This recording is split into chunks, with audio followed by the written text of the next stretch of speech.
प्रवासी मजदूरों के मामले में सुप्रीम कोर्ट ने अपना फैसला सुनाया। सुप्रीम कोर्ट ने आदेश में कहा, सभी मजदूरों का रजिस्ट्रेशन किया जाए, 15 दिनों के अंदर मजदूरों को उनके घर भेजा जाए।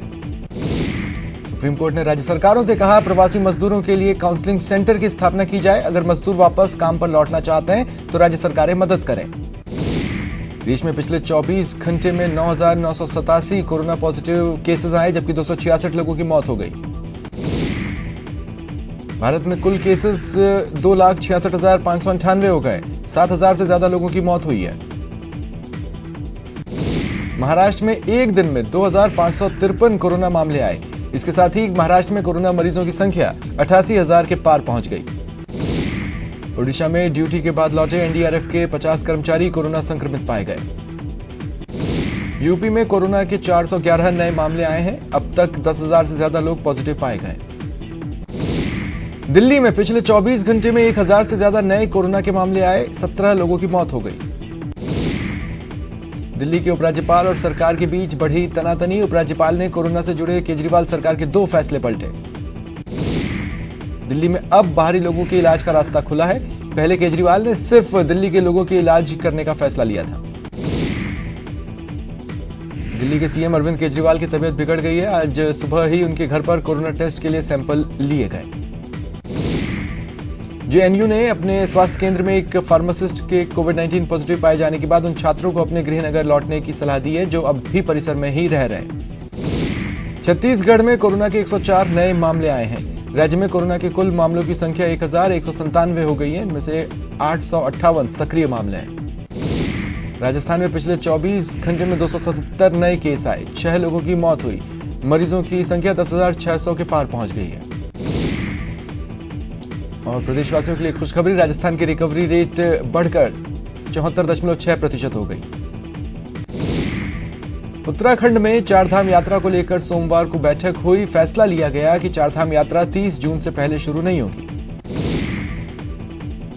कोरोना वायरस को देखते हुए कोच्चि में Saint Francis Xavier church, Saint Sebastian church और सेंट एंटनी चर्च श्रद्धालुओं के लिए 30 जून तक नहीं खुलेंगे। वाराणसी के श्री काशी विश्वनाथ मंदिर को भक्तों के लिए खोल दिया गया। भक्त आज से बाबा काशी विश्वनाथ के दर्शन कर रहे हैं। भरतपुर का केवलादेव नेशनल पार्क आज से खोल दिया जाएगा। आने वाले पर्यटकों के लिए गाइडलाइन है। जयपुर के चारदीवारी क्षेत्र में आज से बाजार खुले। Additional police commissioner Ajay Pal Lamba ने बाजार को खोले जाने की अनुमति दी। वहीं सोमवार को जोधपुर में होटल फिर से खुले। इसमें स्वच्छता और सैनिटाइजेशन की उचित व्यवस्था की गई। सरिस्का बाघ अभ्यारण्य सोमवार को 82 दिनों बाद पर्यटकों के लिए कुछ शर्तों के साथ खोल दिया गया। उदयपुर के बायोलॉजिकल पार्क को कुछ शर्तों के साथ पर्यटकों के लिए खोल दिया गया। गुजरात बोर्ड ने 10वीं परीक्षा के परिणाम जारी किए। छात्र गुजरात बोर्ड की आधिकारिक वेबसाइट पर अपना रिजल्ट देख सकते हैं। कोटा में पॉजिटिव मरीजों का आंकड़ा बढ़ा है। एक साथ आज 5 रिपोर्ट पॉजिटिव आई हैं। अलवर जिले के भिवाड़ी में कोरोना के 2 नए केस मिले। बताया जा रहा है दोनों हाल ही में दूसरे प्रदेशों से लौटे हैं। सवाई माधोपुर जिले में कोरोना संक्रमित रोगियों के आंकड़ों में वृद्धि हो रही है। 4 संक्रमित रोगियों को लेकर जिले में कोरोना संक्रमित रोगियों की संख्या अब 44 हो गई। करौली जिले में एक साथ 4 संक्रमित रोगी मिलने से हड़कंप मचा है। कोरोना संक्रमितों का आंकड़ा 33 हो गया है। धौलपुर जिले में 3 और कोविड-19 पॉजिटिव मिलने से आंकड़ा बढ़कर 69 पहुंच गया है।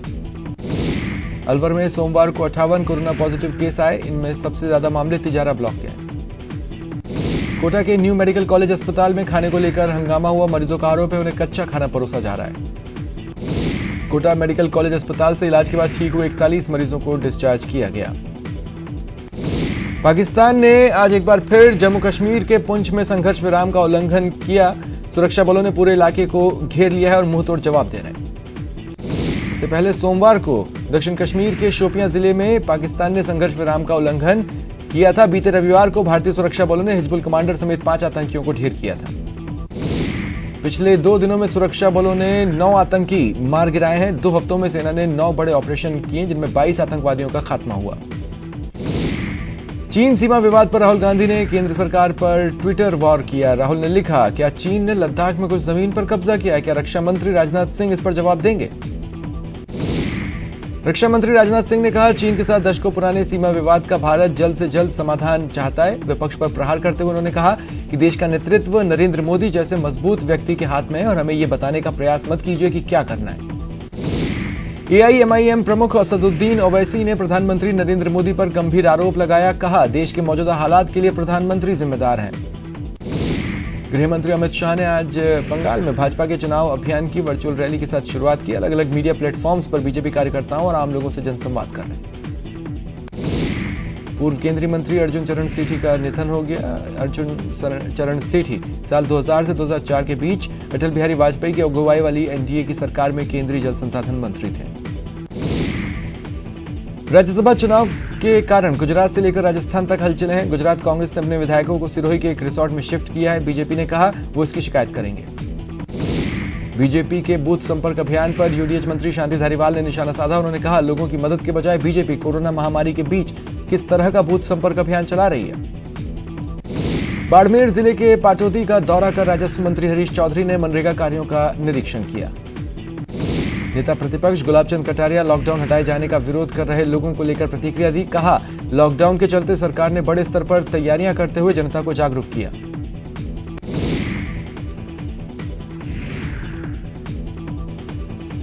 टोंक में एक कलयुगी पिता ने अपने ही 14 साल की बेटी के साथ दुष्कर्म की वारदात को अंजाम दिया। पुलिस ने आरोपी को गिरफ्तार किया। पुलिस ने हाल ही में लॉकडाउन में ड्रोन की सफलता देखी। पुलिस मुख्यालय ने भीलवाड़ा जिले को 1-1 और रेंज मुख्यालय को 2 से 5 ड्रोन तक दिए हैं। भीलवाड़ा के जहाजपुर SDM के नेतृत्व में कार्रवाई करने गई टीम पर ही बजरी माफियाओं ने वाहन चढ़ाकर हमला कर दिया। SDM के ड्राइवर की मौके पर ही मौत हो गई। कोटा पुलिस ने अपराधी बंटी वर्धन को अवैध हथियार के साथ गिरफ्तार कर पिस्टल और 3 जिंदा कारतूस बरामद किए। चूरू में विवाहिता को अगवा कर दुष्कर्म का मामला सामने आया। पुलिस ने आरोपियों की तलाश शुरू कर दी है। सिरोही के कालंदरी थाना क्षेत्र से कच्छ गुजरात बनासकांठा SOG टीम ने दबिश देकर नकली नोट छापने के संदिग्ध सामान के साथ 3 आरोपियों को गिरफ्तार किया। कोटा में पेट्रोल पंप पर चाकू से हमला कर पेट्रोल पंप कार्मिक को घायल करने के मामले में पुलिस ने 4 बदमाशों को गिरफ्तार किया। धौलपुर में पुलिस ने कुख्यात इनामी डकैत केशव गुर्जर को हथियार और राशन सामग्री उपलब्ध कराने के 4 बदमाशों को गिरफ्तार किया। सवाई माधोपुर में पुरानी चुनावी रंजिश को लेकर 2 पक्षों में झगड़ा हुआ। एक पक्ष ने दूसरे पर फायरिंग कर दी, जिसमें अंसार अली नाम के युवक घायल हो गया। अजमेर में ऑनलाइन ठगी की वारदात सामने आई। पीड़ित के अकाउंट से शातिर बदमाश ने करीब 45,000 रुपए निकाल लिए। जोधपुर के फलौदी में एक कलयुगी ससुर ने अपनी बहू की हत्या कर दी और खुद को सरेंडर किया। बीकानेर में पुलिस ने अपहरणकर्ताओं के चंगुल से युवक को छुड़ाकर 2 लोगों को गिरफ्तार किया। बारा में कार कंपनियां कोरोना का डर दिखाकर कार को सैनिटाइज करने के नाम ग्राहकों से जमकर जबरन वसूली कर रही है। सवाई माधोपुर में पुरानी रंजिश को लेकर 2 पक्षों में विवाद हुआ। एक पक्ष ने दूसरे पक्ष पर फायरिंग कर दी। एक युवक बुरी तरह घायल हुआ। चूरू के तारानगर में एक सालों पुरानी बंद पड़ी दुकान ढह गई। 76 साल का व्यक्ति घायल हो गया। झालावाड़ में मिट्टी का टीला ढहने से 3 लोग मिट्टी में दब गए। एक महिला और एक पुरुष की मौत हो गई। एक लड़के का उपचार जारी है। चूरू में सड़क हादसे में एक युवती की मौत हो गई। 4 लोग घायल हुए। टोंक में डेरा जमाए टिड्डियों के खिलाफ कृषि विभाग का अभियान जारी है। दमकल की गाड़ियों से कीटनाशक का छिड़काव किया जा रहा है। श्रीगंगानगर में सांसद निहाल चंद ने सोमवार को जिला मुख्यालय पर रेल अंडरब्रिज को ढकने के कार्यों का जायजा लिया। अजमेर में अंबेडकर शिक्षक संघ ने DPC पर रोक लगाने की मांग को लेकर CM के नाम कलेक्टर को ज्ञापन सौंपा। बकाया भुगतान की मांग को लेकर जयपुर में PWD के ठेकेदारों ने चीफ इंजीनियर से मुलाकात की। दौसा के लालसोट पहुंचे प्रदेश के उद्योग मंत्री प्रसादी लाल मीणा ने पंचायत समिति सभागार में जलदाय विभाग के अधिकारियों की बैठक ली।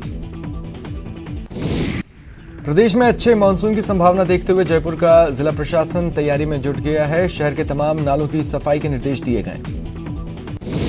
प्रतापगढ़ के पेलीखेड़ा गांव में पेयजल संकट को देखते हुए प्रशासन ने लोगों के लिए एक हैंडपंप लगाकर पेयजल का समाधान किया।